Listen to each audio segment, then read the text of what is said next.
जय हिंद प्यारे साथियों, कैसे हैं आप? आशा करता हूँ स्वस्थ होंगे, मस्त होंगे और अपनी तैयारी में व्यस्त भी होंगे। साथियों, हमारा टॉपिक चल रहा था टिश्यू या ऊतक, जिसकी एक क्लास हमारी हो चुकी थी। सामान्य जानकारी की बात की थी और आज बढ़ते कदमों के साथ हम टिश्यू की सेकंड क्लास या दूसरी क्लास की बात आज करने वाले हैं, जिसमें सरल ऊतक या सिंपल टिश्यू की बात हम आज करेंगे। क्लास को शेयर कर दीजिएगा अपने दोस्तों में। तो चलिए आगे चलते हैं।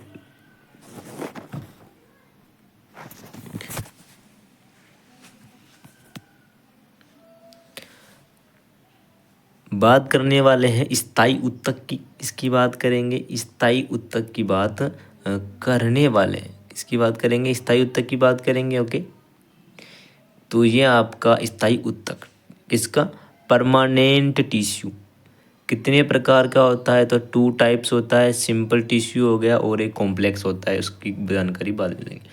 सबसे पहले आता है आपका सरल ऊतक या सिंपल टिश्यू। ये एक प्रकार की कोशिकाओं के बने होते हैं, एक प्रकार की कोशिकाओं के बने होते हैं। इनको डिवाइड नहीं कर सकते। इनकी खास बात होती है क्या, कि इनको डिवाइड नहीं कर सकते। कांट डिवाइड, इनको डिवाइड नहीं कर सकते। किनको? सरल ऊतक को हम डिवाइड नहीं कर सकते। बात की जाए कि इनका आकार कैसा होता है, तो they have fixed size and shape. इनका आकार निश्चित होता है और आकार क्या होता है? निश्चित होता है।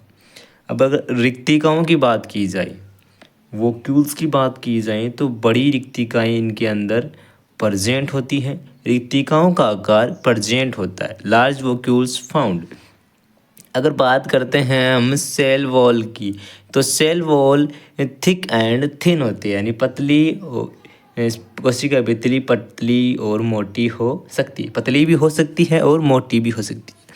तो किसकी बात की हमने? परमानेंट टिश्यू की। क्या होता है? परमानेंट टिश्यू 2 प्रकार का होता है, simple tissue and complex tissue. Simple tissue के अंदर ये एक प्रकार की कोशिकाओं के बने होते हैं। ये एक प्रकार की कोशिकाओं के बने होते हैं। इनको हम डिवाइड नहीं कर सकते हैं। इनका आकार निश्चित होता है। इनके अंदर बड़ी रिक्तिकाएं पाई जाती हैं और कोशिका भित्ति इनकी पतली और मोटी हो सकती है। किसकी बनी होती है, कैसी होती है, इनकी जानकारी आगे हम लेने वाले हैं। अब बात करें हम टाइप ऑफ प्लांट टिश्यू की, तो टाइप ऑफ प्लांट टिश्यू के अंदर जो हम बात कर रहे हैं, तो वो आ चुका है हमारा परमानेंट टिश्यू। आपका परमानेंट टिश्यू जो है, उसके अंदर भी जो सिंपल टिश्यू है वो कितने प्रकार का होता है? तो वो 3 प्रकार का होता है। तो 3 प्रकार कौन कौन से हैं? पेरेनकाइमा टिश्यू, कोलेनकाइमा टिश्यू और आपका स्क्लेरेनकाइमा टिश्यू। स्क्लेरेनकाइमा टिश्यू, इनकी स्ट्रक्चर आपको दिख रही होगी। इनकी आगे बात हम विस्तार से करेंगे। तो कौन से होंगे? पेरेनकाइमा, कोलेनकाइमा और स्क्लेरेनकाइमा। इनकी एग्जाम्पल की बात की जाए, पेरेनकाइमा टिश्यू का एग्जाम्पल पोटैटो हो गया, और स्क्लेरेनकाइमा का टिश्यू का स्क्लेरेनकाइमा का जो एग्जाम्पल है पियर हो गया। बात करते हैं पेरेनकाइमा की। यह आपका पेरेनकाइमा, देखो ये इसकी स्ट्रक्चर आपको दिख रही होगी। पेरेनकाइमा, ये गोल जो ऊपर से दिख रहा है ना, वो यहाँ से दिख रहा है। ये आपका एरेनकाइमा। एरेनकाइमा क्या होता है? इसके अंदर वायु होती है एरेनकाइमा। इसकी भी बात हम करेंगे। देखो, बात करें पेरेनकाइमा, जिसको बोलते हैं मर्दूतक। सबसे सरल विशिष्ट कोशिकाओं का बना होता है। सबसे सरल और विशिष्ट कोशिकाओं का कौन बना होता है? आपका पेरेनकाइमा। जीवित और अंडाकार और गोलाकार कोशिकाएं होती हैं। कोशिकाएं कैसी होती है? जीवित होती हैं, अंडाकार और गोलाकार आकार होता है। कोशिका भित्ति कैसी होती है? तो कोशिका भित्ति पतली होती है। कैसी होती है? थिन होती है। इनके अंदर बड़े अंतराकोशिकीय स्थानों के साथ शिथिल रूप से भरे, जो इनके जो बड़े कोशिका है, वो अंतराकोशिकीय स्थान है, जो स्पेस है, वो शिथिल रूप से भरे हुए होते हैं। कैसे भरे होते हैं? लूजली पैक्ड होते हैं। ठीक है। और इनके अंदर एक चीज़ बता दूं कि क्या पाई जाती है, तो इनके अंदर रसधानी पाई जाती है। कैसी रसधानी पाई जाती है? बड़ी रसधानी पाई जाती है। बात करते हैं मर्दूतक में क्लोरोफिल भी पाया जाता है। अगर मर्दूतक में क्लोरोफिल पाया जाता है तो उसको क्लोरेनकाइमा बोलेंगे। यदि पेरेनकाइमा में वायु पाई जाती है, अब ये पेरेनकाइमा, इसके अंदर अगर वायु पाई जाएगी ना तो एरेनकाइमा बोल देंगे, और मर्दूतक में क्लोरोफिल पाया जाता है तो इसको क्लोरेनकाइमा बोल देंगे। ठीक है, क्या बात की हमने, पेरेनकाइमा की सबसे सरल विशिष्ट कोशिकाओं का बना होता है, जीवित होता है, अंडाकार और गोलाकार इसका आकार होता है कोशिकाओं का, और इसकी जो कोशिका भित्ति है वो पतली होती है। बड़े अंतराकोशिक स्थान होते हैं जो लूजली पैक्ड होते हैं, और बड़ी रसधानियाँ भी पाई जाती हैं। क्लोरेनकाइमा पाया जाता है इसके अंदर मृदुतक में। यदि पेरेनकाइमा अगर इनमें हम वायु भरी रहती है ना तो इनको एरेनकाइमा बोलते हैं। अब एरेनकाइमा कैसे बोलते हैं वो देखना, यह आपका क्लोरेनकाइमा है। ठीक है, अब अगर यहाँ पर क्लोरेनकाइमा के अंदर वायु भर जाती है, पेरेनकाइमा में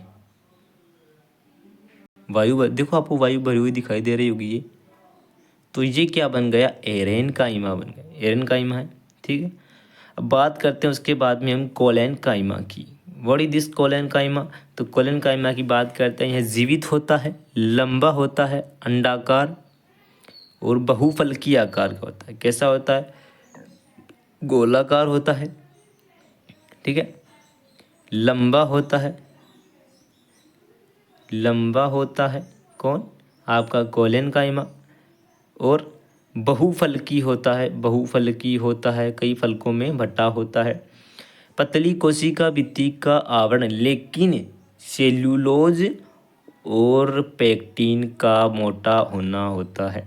इनकी कोशिका भित्ति इनकी कोशिका भित्ति पतली पाई जाती है लेकिन पेक्टिन और सेल्यूलोज की बनी होती है। देखो पेक्टिन और सेल्यूलोज की बनी हुई है ना, दिख रही होगी आपको, या इसकी सेल वॉल। ठीक है, इसके अंदर रसदानी पाई जाती है, कम अंतराकोशिक स्थान पाए जाते हैं। अंतराकोशिक स्थान जो है वो कम पाए जाते हैं इसके अंदर, और युवा पौधे के तनों में पाया जाता है। यंग प्लांट के जो स्टेम में है ये पाया जाएगा। इसका कार्य क्या है, यांत्रिक सहायता प्रदान करना, यानी खड़े होने के अंदर ये उसकी सहायता करता है।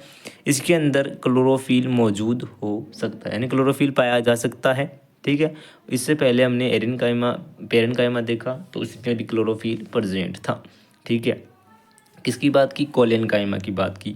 जीवित, लंबा, अंडाकार, बहुफलकी आकार का हो सकता है, पतली कोशिका भित्ति, लेकिन आवरण किसका बना होता है, सेल्यूलोज और पेक्टिन का। किसकी बनी होती है, सेल्यूलोज और पेक्टिन के कारण मोटा होती है ये सेल वॉल, और इसके अंदर रसनानी प्रेजेंट होती है। इसके अंदर जो अंतराकोशिकीय स्थानों की हम बात करते हैं तो वो अंतराकोशिकीय स्थान कम देखने को मिलते हैं, और जो यंग प्लांट के स्टेम में ये पाया जाता है।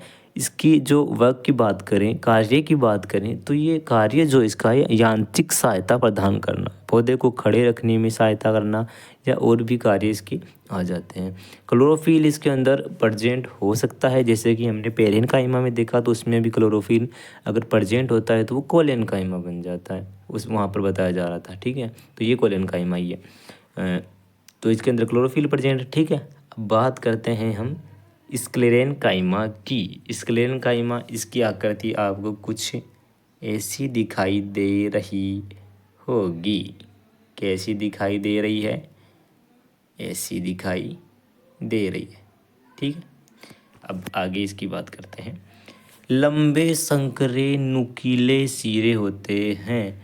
लंबा तो होता ही है, इसके जो सिरे आपको दिख रहे हैं ना वो नुकीले हैं।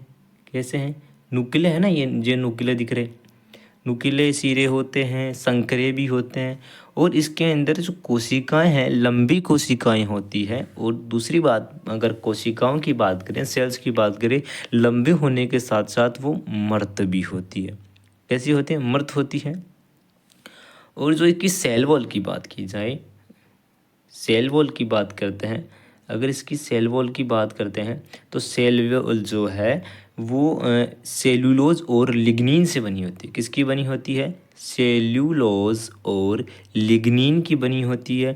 किसकी सेल वॉल, स्क्लेरेनकाइमा की सेल वॉल बनी होती है। ठीक है, और मोटी तो होगी ही होगी।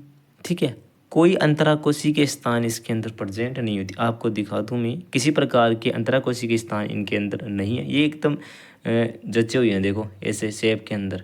ठीक है,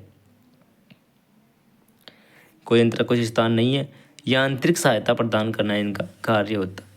अब आपको बता दूं कि इसका जो एग्जाम्पल है वो PYQ आया हुआ है। नारियल की भूसी इसका एग्जाम्पल है। किसका एग्जाम्पल है? स्क्लेरेन काइमा का नारियल की भूसी। ठीक है, यांत्रिक सहायता प्रदान करना इसका कार्य है। अगर अब ये अपना क्या हो गया? सिंपल टिश्यू हो गया। सिंपल टिश्यू हो गया जिसके अंदर हमने पेरेन काइमा, स्क्लेरेन काइमा और कोलेन काइमा की बात की है। बहुत ही शानदार बात की। देखो, ये आपका पेरेन काइमा था, सबसे सरल था, विशिष्ट कोशिकाओं से बना था। इसके अंदर जो सेल वॉल जो पतली थी और इसका आकार गोलाकार था। उसके बाद हमने बात की अपने कोलेन काइमा की। कोलेन काइमा की बात की तो कोशिका भी थी, मोटी थी और सेल्यूलोज और पेक्टिन की बनी हुई होती थी और अंतराकोशिक स्थान कम थे। लेकिन बाद में अगर हम स्क्लेरेन काइमा में गए तो अंतराकोशिक स्थान तो है ही नहीं और इसकी जो सेल्यूलोज और लिग्निन की बनी होती है क्या? Cell wall. और कोशिकाएं कैसी होती है? इसकी लंबी होती है और मृत होती है।